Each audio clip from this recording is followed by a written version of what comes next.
Oh, it's actually happening. Wait, so wait, what? Oh, shit. We have former National Security Advisor for President Trump and former U.S. Ambassador to the UN, Colonel John Bolton, Sanders. and CNN Chief National Affairs Correspondent Jeff Zeleny. Ambassador, what did you think of the meeting? Did you think that it went well, better than it could have gone for sure? Well, I would say it was a normal meeting, which is progress. But remember what the iconic French foreign minister, the Marquis de Talleyrand, once told his young diplomats: don't get too enthusiastic in your work. And I've always found that good advice. They had a normal meeting. That's great. Now let's see what happens. I think that's fair for him to say that. Yeah, I mean, there's been a lot of meetings and a lot of conversations. You, in an op-ed you wrote for the Wall Street Journal, talked about the silver lining being that Bolton's a huge warmonger? Yeah, I think so. Ceasefire not being reached in Alaska actually helps Ukraine. Help us understand why.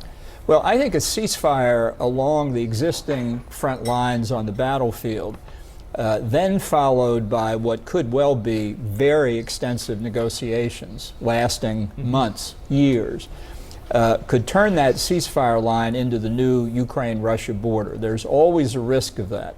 It's happened in numerous other UN peacekeeping operations, in the case of Korea in the 1950s. So there's a big caveat to that, which to carry on the war, Ukraine still has to have necessary military support from Europe and the United States. It sounds, so far at least, like that could continue.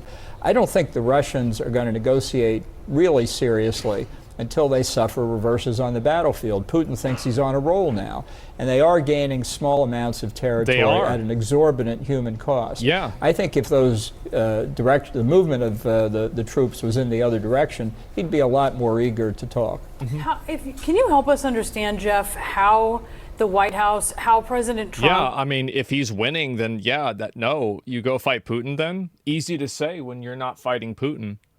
Like, I think that a lot of people need to cut out the idea of like, oh, go fight and die for honor when you're sitting in your air-conditioned room. Like, this is easy for people to say. Of course. Seize Ukraine's land. And what you don't surrender when you're he winning. believes Zelensky needs to cede to Russia.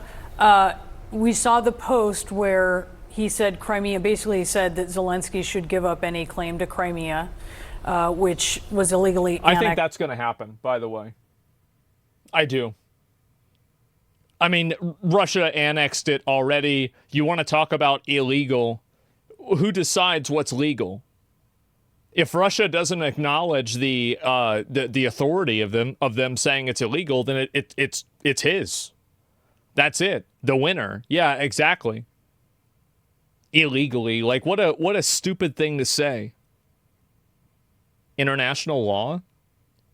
What does international law matter if you can't enforce it? By Russia in 2014 and give up any desire or hope to join NATO. But of course, there's a lot more land besides Crimea in question here. How does he view that? Is it like a bargaining chip? What does he see? Well, he certainly does not view the land in the way that President Zelensky does or the people of Ukraine does. I mean, for President Trump, it's just something on a map that he's not that familiar with. It doesn't take that much interest in. But I think going into this meeting specifically by saying a no Crimea and a no in NATO, that is what was his kind of opening bargaining point here. I'm not sure he is that interested in the fine print of what specific part of the Donbass is going to a Russia or if a Ukraine can hold on to. But I think that he is willing to, it sounded Friday like he is willing to effectively agree with President Putin's view of that. But I think one thing that strikes me in this, I mean, President Trump said he wants a trilateral meeting to come from this. Putin has never agreed to that. So I think after this meeting, President Trump said he's going to talk to Vladimir Putin. He said he's expecting my call. So if President Trump is able to coordinate a trilateral meeting that would happen sometime in the coming days or weeks, that would be significant. That's something that has not happened yet, of course. But I think it's important to point out that Putin has not agreed to the meeting, and he has insisted on effectively wanting to buy more time. And so we'll see how quickly that meeting is scheduled. And in terms of crisis being averted, I think you make a very good point. It was a normal meeting. We have zero idea what's happening right now in the Oval Office or what is going to come up when the European leaders sort of join this. So I think it is very, very early on, probably at the first quarter of this very consequential day in the White House. Ambassador, when you look at what's been reported about what is on the table regarding a potential peace deal, you're talking about some sort of security guarantees in the form of a reassurance force that President Trump, as you pointed out earlier, Jeff, would not rule out U.S. forces being a part of, even though he's been skeptical of it, expressed skepticism of it before. And then also this idea that there would be some kind of Article 5-like agreement between allies of Ukraine to intervene if Russia were to advance its incursions down the road. Is that actually enough to keep Vladimir Putin away from his ambition of remaking the Russian imperial order? I think we're a long way from any of that. I can't wait till the MAGA base hears that Donald Trump has committed American combat forces, U.S. forces against Russian forces on the line in Ukraine if the Russians violate the ceasefire. One nuclear power directly against another nuclear power. I don't think that's what they signed up for with Donald Trump, and I don't think he's necessarily thought through that implication either. He wants a Nobel Peace Prize, and he wants it now. So he's willing to say a lot of things. What is he talking? What is this? He didn't really commit to anything. You could have all kinds of U.S. troops in Ukraine, as we did before the invasion. We had train and assist missions. Yeah. They weren't there to fight anybody. They were there to train the Ukrainians. That's very different from a combat force. And in terms of Article 5, yeah, I mean, it is a little strange. Well, he's just trying to make the people that voted for Trump look like retards because, like, there's a chance that, like, I don't think anybody wants troops to be sent to Russia. Who the fuck would want that? Or to be sent to Ukraine to fight Russia? Like, yeah. Who the fuck wants this? Steve Witkoff said this yesterday in an interview with Jake Tapper. I've listened to that portion of the interview several times. I don't understand it at all because Witkoff started with Article 5 and then started talking about enshrining a Russian commitment not to take more territory in Ukraine, not to take any other territory in Europe in Russian law, which doesn't have anything to do with Article 5 or Article 5-like guarantees. Moreover, and I hate to raise this point, but the question of what Article 5 actually means in a non-NATO context. Yeah, and I think also who would want all the young male Americans to put themselves in danger for their optics? Well, that's the point again. And this is like, it goes to what I was saying before, is that so much of the focus that people like this have is totally around the optics of a conversation and not the outcome of the conversation. Like, what is the practical effect of this? That's less important than how people see it. Very much up in the air. And so you'll forgive me, I'll read 6 words from Article 5. Yeah. That the parties, when one is attacked, it's one attack on one is an attack on all. What do? They are, quote, to take such action, each party, take such action as it deems necessary. As it deems necessary. And then it says, including the use of armed force, meaning you're not required to use armed force. You could. Or you could send a note saying, that's Stop terrible, doing do it. let us know how it turns out. A lot of wiggle room there, That's as right. you point out. Yeah, obviously that's the case. I mean, of course they're not going to go and commit to something entirely. I mean, who the fuck would go and do that? That's insane. What is this, psycho warmonger gets off to Americans dying in foreign wars? Well, yeah, I don't think anybody wants to have Americans go to a fucking, like, a foreign war and start fighting all of this stuff. That's insane. Why would anybody want that? That's crazy. Like the UN enforcing human rights abuses. Yeah, the thing is that in my, like, this is just my viewpoint, okay? And I know people might not want to hear this. I don't take any international law seriously at all.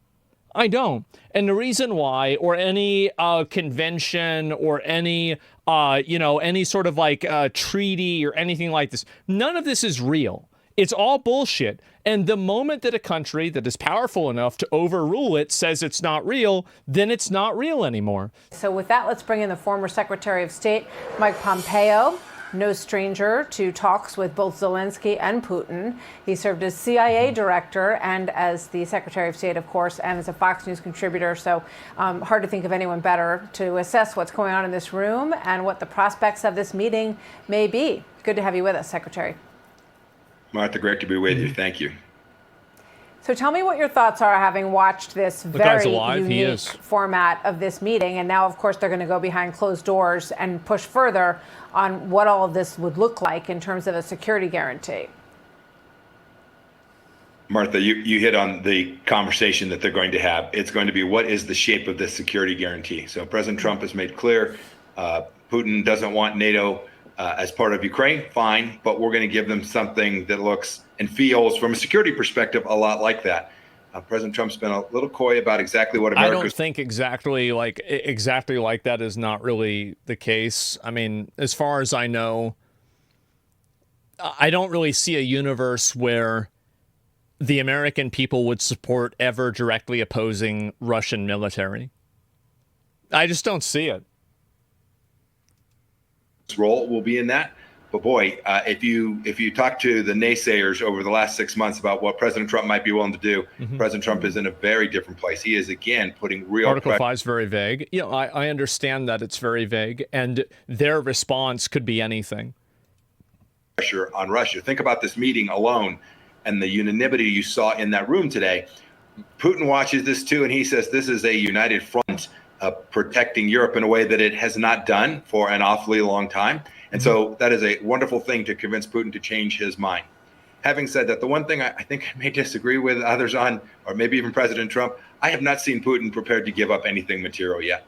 I haven't seen him agree to anything significant that would materially change how Zelensky will have to think about the risk associated with coming to an agreement with Putin. I hope I'm wrong. I hope he'll permit the security guarantees at the level That's another thing too, is that because Putin is like, he's like, I don't really fully understand like the Russia political situation, but what I do understand is that Putin has to pretty much maintain strength. You're so wrong about Russia, Ukraine, not visiting any nuance. I'm just going to permaban you. If you have an insight and you have any sort of input, I'd be willing to listen to your input, but telling me that I'm wrong isn't input. It's not an argument. It's not adding anything to the conversation. It's just stop saying the thing that I don't want you to say. Yeah, you have to give reasons. Just saying, no, that's not true. Why would you, why would you even say that? Yeah, you have to elaborate on your point. Yeah, this isn't Reddit. Like, yeah, it's just annoying. Yeah, like, I mean, again, I have no problem listening to people's viewpoints, and I think that I have, but like, if you're not even presenting anything, you're just saying wrong. Like, why the fuck would I want to do that? Change how Zelensky will have to think about the risk associated with coming to an agreement with Putin. I hope I'm wrong. I hope he'll permit the security guarantees at the level that will be necessary, because it will have to be big and robust and real, not just a paper agreement like the Budapest Memorandum. Every agreement is paper. Every agreement doesn't matter. Every agreement can be broken, and no agreement really means anything. It doesn't matter. Like, what can they do? Yeah, this is all bullshit. In the especially China, early mid-90s, this will have to be a serious security commitment, and Putin will have to accept that. I'm not convinced he's there yet. I hope I'm wrong. I hope he said, yep, that'll be fine by me. I also haven't seen any willingness to return those 20,000 children that he's taken. You know, we talk about hostages in Gaza, 20,000 children being held by Russian forces. That's a lot inside of Russia today. So there's still much work to do. The fact that the Europeans all came to Washington today to support President Zelensky and President Trump in this effort, I think is an enormously good thing. Yeah, these children, many of them are orphaned by the war. They were taken to Russia. Yeah, it's not a surprise. Here's elaboration. Giving Putin land from Ukraine just gives them the green flag to take more land. Putin has never honored any ceasefire or peace. In a few years, he will do the same shit again and trying to take more land, put it on repeat. Yeah, we've already gone over that conversation like 15, 20 times. Like, I mean, I know there's obviously like new people that come in that, like, you know, maybe they didn't see that before, et cetera. And I think that you're right. But again, I think that decision should be made by the Ukrainian people, right? If they're fatigued from Putin doing that, then I would support them. If they're not, they want to keep going, I would support them too. Like that's it. They're not killing the kids. They're basically orphans, so they have to set them up somewhere in churches. Yeah, I don't know. Like, I genuinely don't know anything about this. This is the first time I'm hearing about this. Some of them are not orphans. Some of them have parents who are waiting for them to return. But I want to get back to this security guarantee and what shape it takes. And if you're put yourself in Putin's shoes right now, because you've certainly watched the man at work closely. Does he see any distinction between Ukraine becoming a member of NATO and all of these countries who are unified? We just heard the president of Finland call it Team Europe and Team US.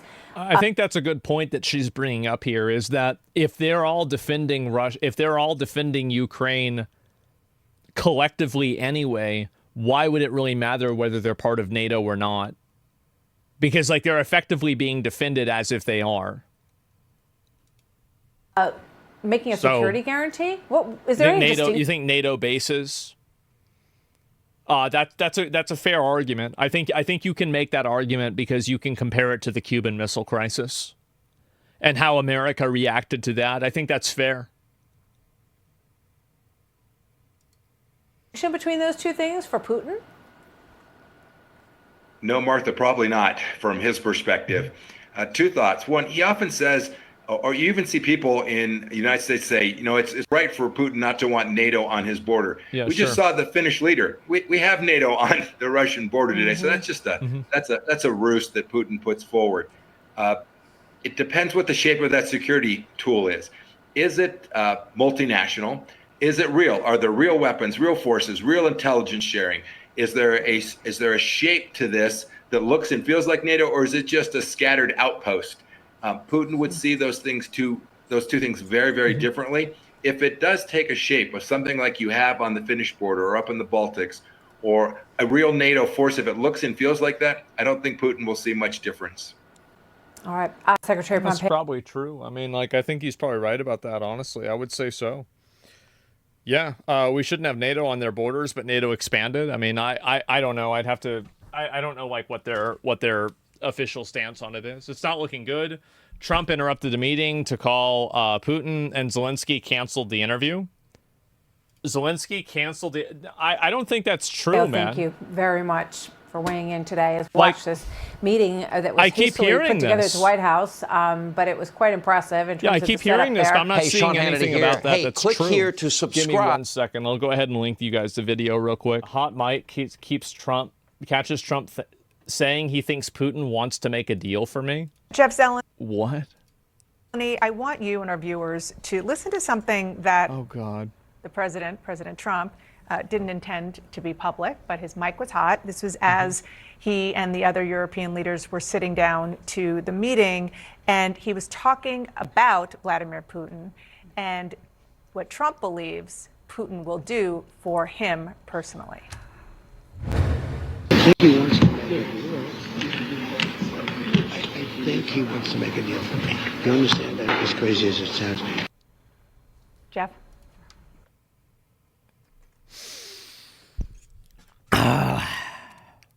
A couple key words in there are "for me." I think he wants to make a deal for me. Yeah. I mean, it's not altogether surprising that President Trump thinks this. Whenever there's a hot mic moment, we're always slightly more interested than when it's something that he would have just said.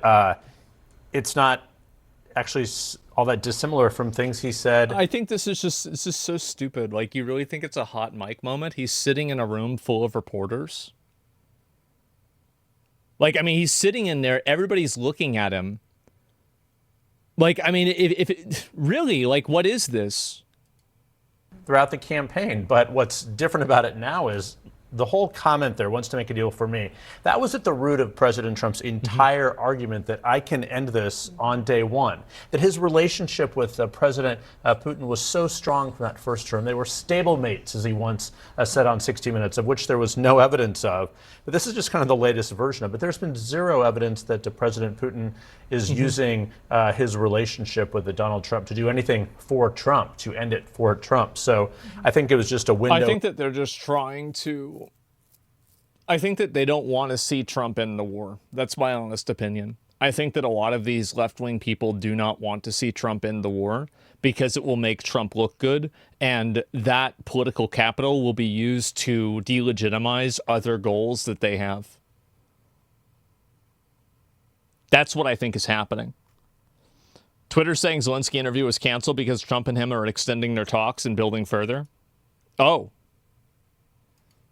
Into President Trump's mindset there, and perhaps not that surprising, but yeah, I mean, it is a good point that most of what President Trump said. It's going to look pretty fucking good, right? I mean, if Trump is able to end this war before like the Republican midterm elections or the Senate and like House midterm elections happen, that's going to look really good for Trump.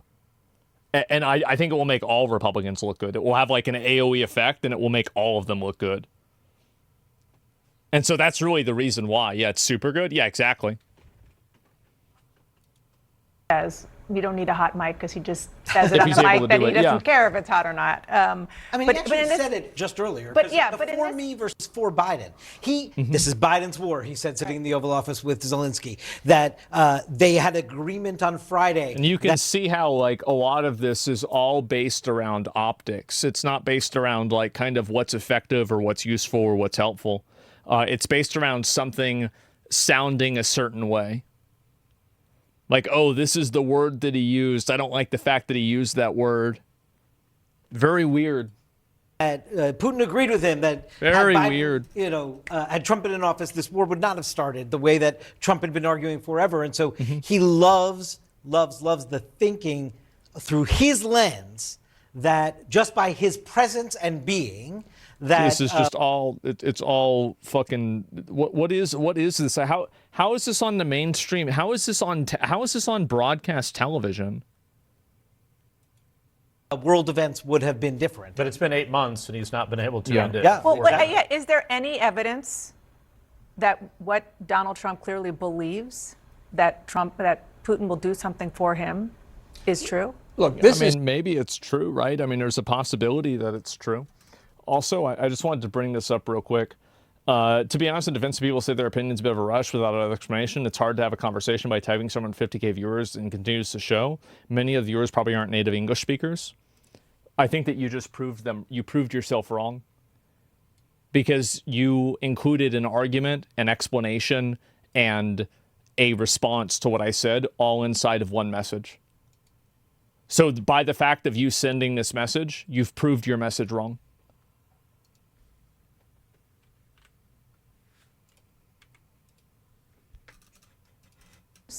That Putin will do something for him is true? Look, this is evidence that Vladimir Putin in Alaska got the magic working again, that KGB training to assess people, to see their desires and their weaknesses, got him right back where he wanted to be. And the point that there never would have been a war had Trump been president, Vladimir Putin said 4 weeks after the inaugural in response to a reporter's question in Moscow, and I'm sure it lit Trump up at that point. So Putin will get another chance tonight after the Europeans. I don't think that you have to be a KGB agent to know that. I mean, I feel like 8th graders could figure that out. It's so embarrassing. Yeah, it's nuts, isn't it?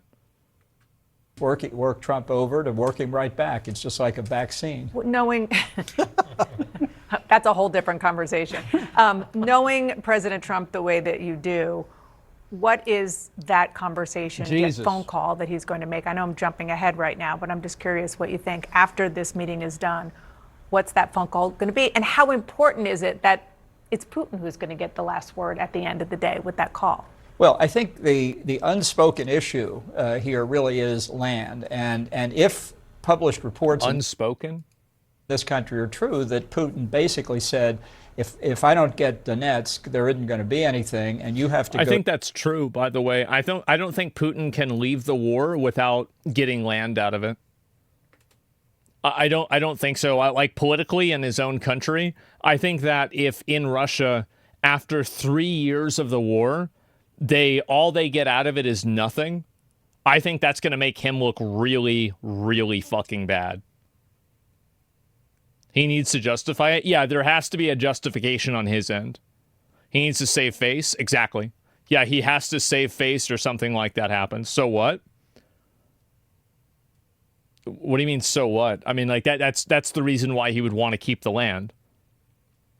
I mean, yeah, it's the optics. Yeah, it's the optics of it. Yeah, it looks, And also, it looks bad. It looks really bad. Oh, wow.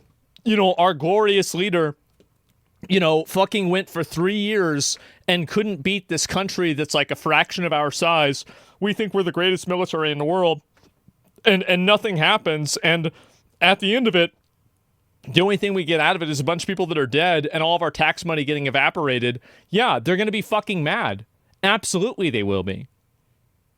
Yeah, I mean, those provinces are gone. Yeah, exactly. I mean, yeah, he's supreme leader. That's ego is all.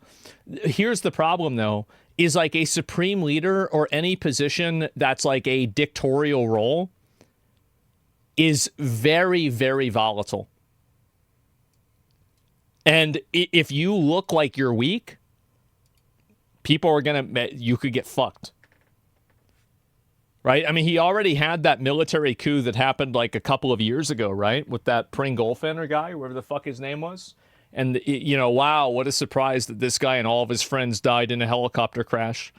And so he's already, Pringolfiner, yeah, exactly. Like, it already happened before. Yeah, the Wagner Group, exactly. Like, so to say that this is, like, not possible or it's, like, unheard of, it's already happened once. They're all dead now? Yeah, they're all dead now.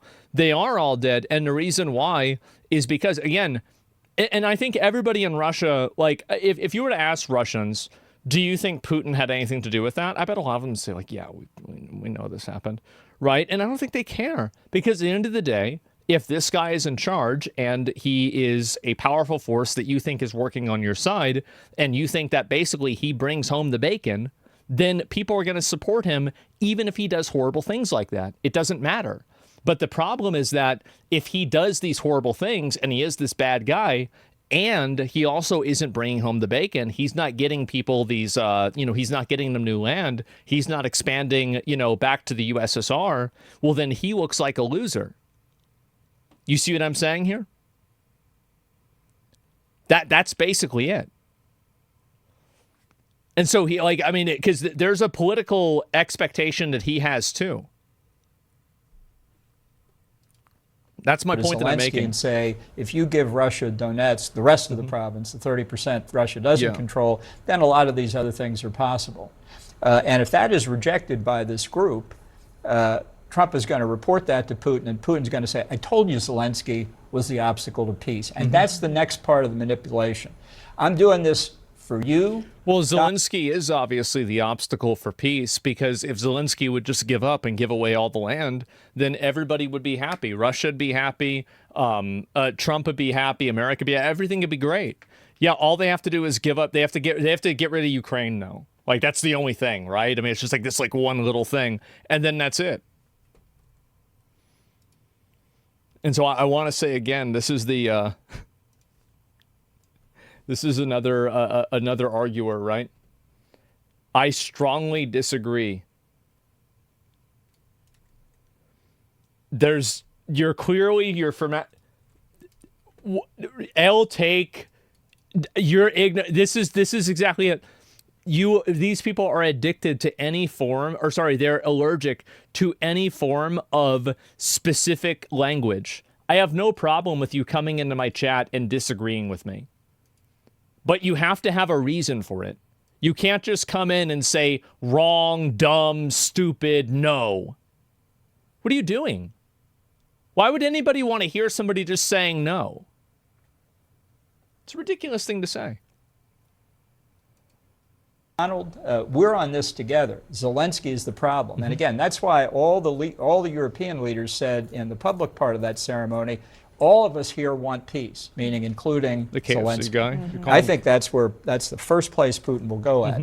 Whether he gets a chance to go after the security guarantees may not even be necessary. Yeah. Yeah, I don't even think that's something that Putin needs to do. And I feel like also, like, you have a lot of these people that, they give this insight on, like, these panels as if this isn't something Trump knows is happening. I mean, you'd have to assume that Trump is functionally retarded to think that he doesn't know that obviously people are going to tell him what he wants to hear. I mean, like, really, like, how do you expect that's not the case? It's very obviously the fucking case. But for some people, they just don't understand it. So this is a poll from Ukrainians. Obviously, all of this should be taken with a grain of salt. There have been some absolutely major shifts. The idea that Ukraine's going to achieve complete victory. That idea has collapsed within Ukrainian society. What are we talking about here? Ukrainians on the war versus Russia. You go back to 2022, the start of the war. Fight until Ukraine wins. Look at this. The vast majority, about 3/4. See, anybody could have predicted this. They're getting killed. They're all getting killed. Like, obviously, it sounds good to stand up to injustice, but whenever you're just getting bombed and killed over and over, there's a degree where people just give up.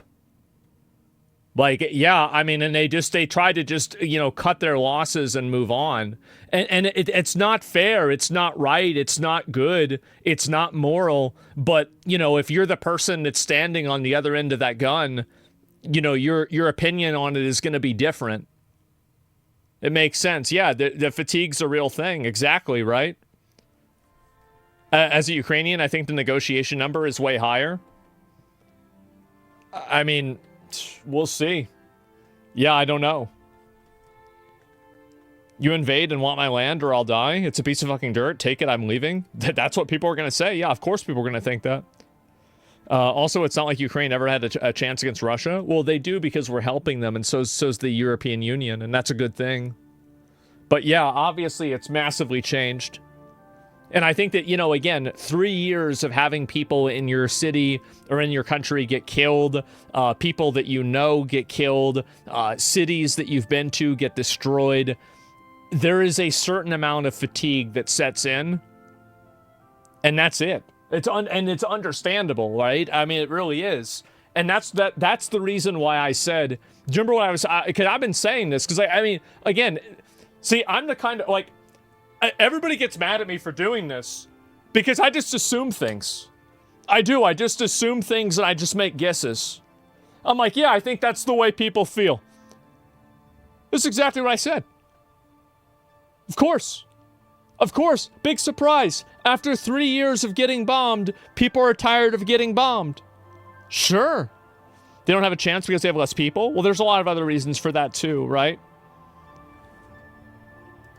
73% agreed with that position. Negotiate to end the war as soon as possible, only 22%. Look at where we are now. It's a complete flip. It's the inverse. Now 69% want to negotiate to end the war as soon as possible, compared to just 24% who want to fight until Ukraine wins. That's a 49-point drop in this position. Now, of course, negotiating to end the war as soon as possible, that's a bit more nuanced, right? Ukrainians don't want to agree to all of Russia's demand, but I think the idea of even there being some territory that would be not formally recognized as being given that Russia could in fact stay in, that does have majority support, but the idea of formal recognition of Russia's demand, absolutely not. All right. Well, it depends on I mean, like, it's not a blank check, right?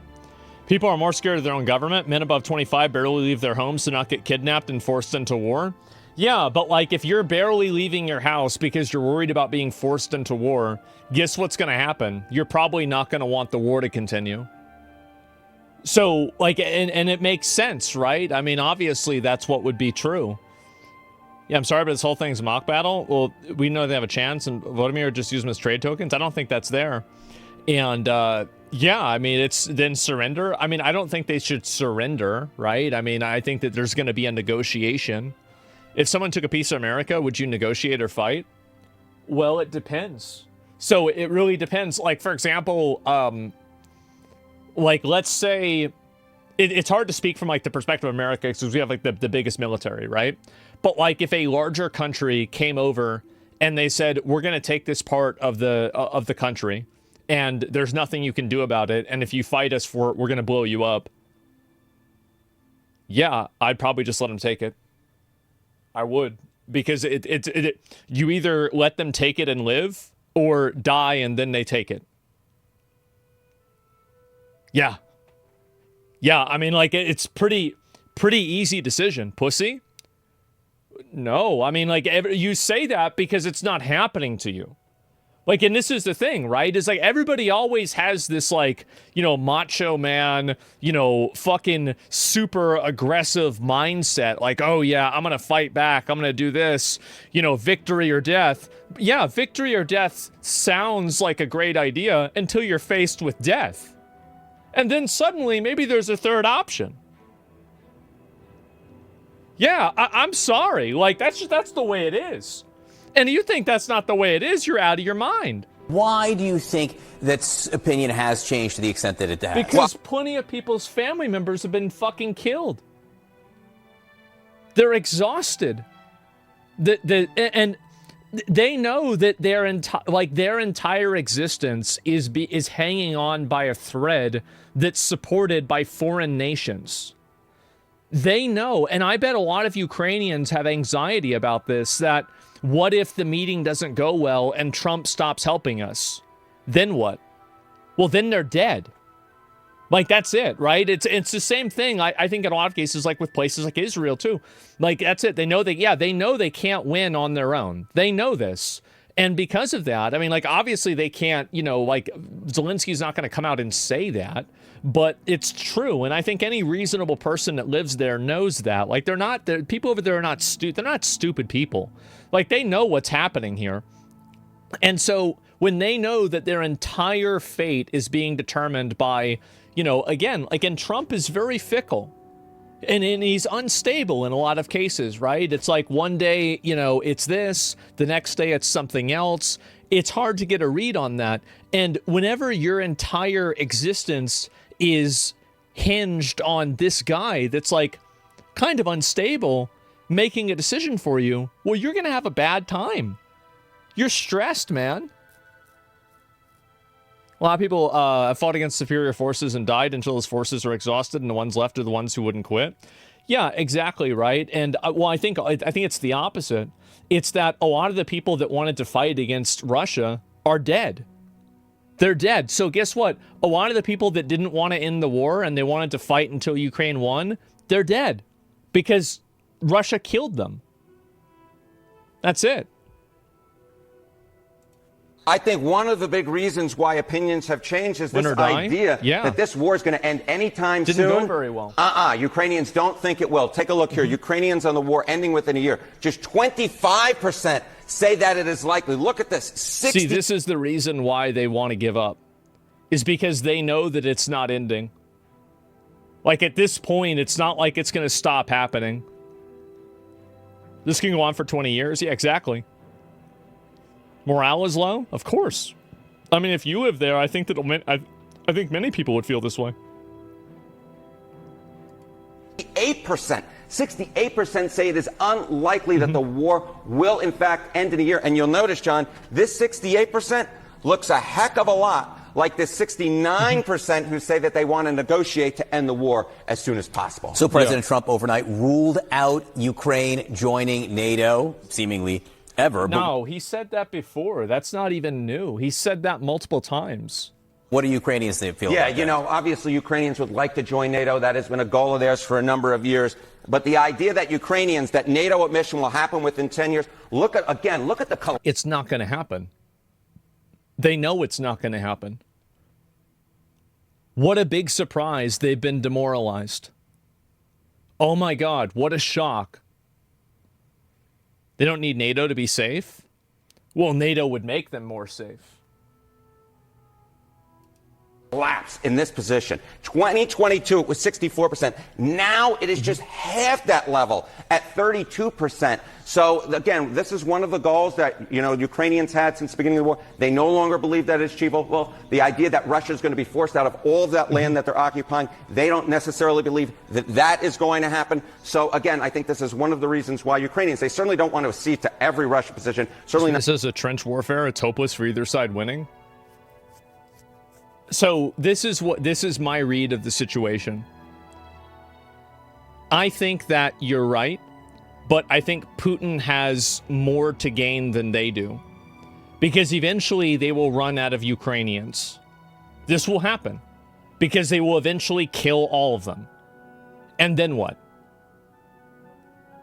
You see what I'm saying, right? Eventually they will kill the majority of the working age or fighting military age men. And that will be it. And it will happen faster than it will happen to Russia. I think that everybody knows that we're not going to send U.S. troops to defend Ukraine.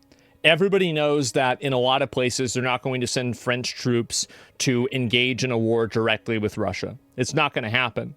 And so because of that, I think that Russia, all they really need to do is keep the pressure on Ukraine for long enough, and then they will have to stop. because they will run out of people. That's it. And they know that none of the other countries, the other countries will help them militarily, and, you know, it will cost Russia a lot. But I think in the long run, Russia will, yeah, like Stalingrad, I guess, yeah, you could say that, right? But yeah, sure. Russia does have a large human resource shortage. Yeah, but I think Ukraine has more of one. That's it. Let's count Russia-Ukraine casualties ratio. It doesn't matter. Xerxes' army lost more than the 300, but the 300 died. It doesn't matter. Like, even if they're winning at a massive ratio, it doesn't matter if they're still getting overwhelmed and killed. So, like, yeah, even if they're winning with KD ratio, that doesn't change the fact that the outcome is still that they're going to die. That's it. And so absolute numbers are disproportional between both sides. Yeah, of course. Ukraine's lost way more men. Russia has higher supply regardless. Yeah, I'm glad Asmon's finally coming around on this. Well, like, I mean, I'm looking at it from the perspective of a Ukrainian. Like, as I said, I mean, I don't think that they should give up the land. I don't think so. But I can't make that decision because it's not me getting my family members blown up in this war that I think from their perspective, a lot of them, very clearly by these polling numbers, there's not a light at the end of this tunnel. At the end of the day, there's not. It's been 3 years. And like, so the idea of, oh, if we just hold them off for this long, or if we just hold them off for this long, or if we just hold them off for this long, eventually, after 3 years of that, and there's no stopping, there's no relenting, it just keeps happening. Yeah. That's it. If Russia wins, it's all that's going to happen is war starting again in several years. Well, I don't know. I have no idea. Democrats are fuming right now. Trump made good movement towards peace. Well, I'll go ahead and I'll look at it in a minute. I can look at CNN and watch it after this. But yeah, idiots still trying to blame Trump. Well, I'll see right there. The day Ukraine gives up the front line, it's a matter of time for the final attack. Yeah, maybe, right? Russia's sending prisoners to fight. Well, I mean, it doesn't matter who they're sending. That's the thing. That was my example with Xerxes' army. Like, it doesn't matter. Like, well, they're losing more people. It doesn't matter if they still win. It doesn't mean anything. Like, yeah, as well as Ukraine. Yeah, it's smart. Well, either way, it just doesn't make a difference. Not most of them, but the idea that they do want to negotiate an end to this war as soon as possible, that has now gone through the roof. Anyway. Again, we're talking about 69%, which is such a big difference from where we were at the beginning of the war when it was just 22. Wanting to negotiate doesn't mean wanting to surrender. Correct. It means wanting to discuss, and not believing that they'll join NATO is different than wanting to join NATO. You got it. But you can very much... Well, they just think it's not going to happen. Trump ruled it out straight up. Like, he said it plain English, they're not joining NATO, period. So, like, I don't even know why they'd even be thinking about it. It's shocking that even 32% of them think it's even possible. See how Ukrainian thinking has changed over the last few years. Absolutely, John. Ariane, thank you. Thank you. So what, people think you send the more skilled people to fight in the attrition war? People think that wars are like Age of Empires. No, you try to advance with the cheaper stuff. Yeah, of course. That's what they did with the drones and everything else, too. But it's also something that's probably only going to work once. If you let Putin get away with taking over other countries' lands, you send a message that this works in 2025, which is a dangerous path. Yeah, but it's also a dangerous path to have a nuclear confrontation. So, like, and that's the issue, right? And so, like, it's very obvious that, you know, like, you're not really comparing two very good positive outcomes. Like, these are two very negative outcomes, and one of them isn't necessarily, I mean, I guess you could say maybe one's better than the other based off certain contexts, but in a general sense, I feel like they're both pretty fucking bad, man. And we're going to see, and I think this interview is going to be happening. Is it happening in 15 minutes? Because it should be, right? If it was at 6 Eastern time, that's 5 Central time, and that's in 15 minutes. I guess we're going to have to wait and see if it's going to happen or not. You think Trump is low on emotional capacity? I don't think that's true. I think that, again, like, there's a big problem that I think a lot of people have is that they view their approval of something as somebody's intelligence. Like, for example, a person like... let me think of a good example of this. Like Gavin Newsom. Gavin Newsom is a very clever and very intelligent person. If you can't understand how he's intelligent, it doesn't make him stupid, it makes you stupid. And I think that Trump is the same thing. Like, a lot of these people that have these positions are incredibly intelligent, reasonable, competent people. It's just that you disagree with them. That doesn't mean that they're wrong or bad or whatever. He's not that intelligent. Well, he's intelligent enough to create outcomes for himself that are positive. And that's always been the judgment that I have with everything, is that if you can create outcomes that are positive, you're smart. And if you can't, then you're stupid. It's literally that simple. I wouldn't call him very intelligent, though, when his state is burning. I mean, like, again, like, there's a lot of different types of intelligences, number one. And number two, maybe he doesn't care about that. Has it ever occurred to you that he doesn't care about whether his state is on fire or not, because that's not part of his goal? Why do people think that Putin getting Ukraine land will equal peace, and for how long? I think that, honestly, it's probably, like, I mean, the sanctions are probably detrimental to the economy there. And I think it would be better for Putin to get, like, I think his best possible outcome is get the land and then end the war and then start it again when the new president is in office. Like, if I was Putin, that's what I would do. I would continue the war and say, I'm not going to end the war until I get land. And then I would get the land. And then I would say, all right, guys, great. Everything's good. And then the moment that a new president is in, or somebody else is in that you feel like you can take advantage of, or a situation happens, or you have some sort of technology breakthrough, then you do the same thing again. And you're like, you know what, guys? I think I need another one of those territories. Jeez, dude. I think that we don't have enough space for all of our guys. Yeah, that's what I would do. If I was Putin, and again, I'm not Putin, okay? I don't know if you guys know this or not. I'm not. But, like, if I was thinking it as him, Newsom won't let him encroach. Surely he won't.